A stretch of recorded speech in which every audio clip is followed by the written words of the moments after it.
Sinong perfect magluto dyan ng kamote Q, guys? Nagluto ako ng kamote Q ay hindi dumikit lahat ng sugar. At yung sugar na ginamit ko, hindi rin pula. Ayan, guys. Hi, guys. Bumili ako dito ng sweet potato. So, nasasabi ka akong kumain ng kamote Q. So, ito, guys. Bumili ako at tayo ay magluto ng kamote Q.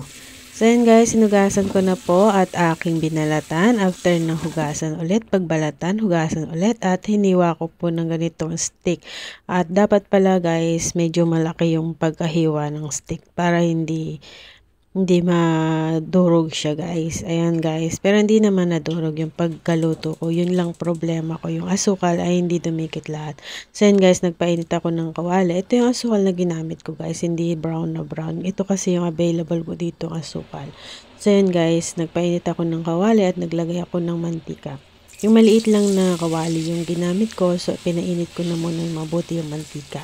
So pinarito ko na muna itong aking kamote Q. Ayan.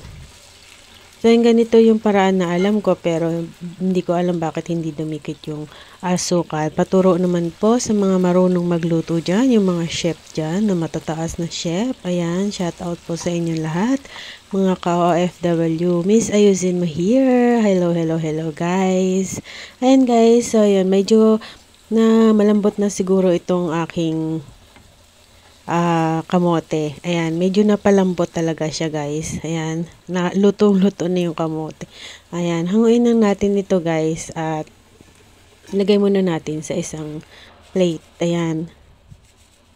So yun, nagay ako ng asukal. Ito guys yung asukal ko. Sobrang dami pala. So yun, tinutunaw-tunaw ko na yan. Ayan guys, so medyo ano na siya. Medyo tunaw-tunaw na po yan guys. Tunaw na diba? Ayan o. Tunaw ko naman yan guys. Kaya na nasunog yung ibang asukal eh. Ayan o guys. Tunaw na. And then nilagay ko yung kamote Q. So nagdikit-dikit yung kamote Q. Yung nakikita ko kasi nagtitinda ng kamote Q. Hindi dikit-dikit guys eh. Ayan. So yun o. Nakita mo yun guys. Tinunaw ko yung sukal. Tapos nilagay ko nga yung kamote. So yan. Hindi nagdikit lahat yung sugar doon sa kamote. Siguro maraming sugar or hindi pa masyadong tunaw yung sugar. Pero yan guys, nakita mo, meron namang dumikit eh. Kaya lang nga hindi nagdikit mabuti. Tapos nasunog yung ibang sugar guys. Malakas siguro yung apoy ko pala. Ayan. So yan nga, actually nagmamadali ako maluto na kasi parating na yung aking alaga.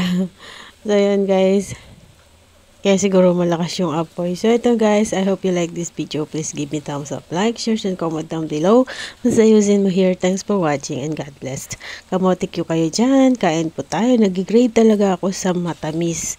Guys, gusto kong kumain ng sugar. So yun guys, tapos nung hinango ko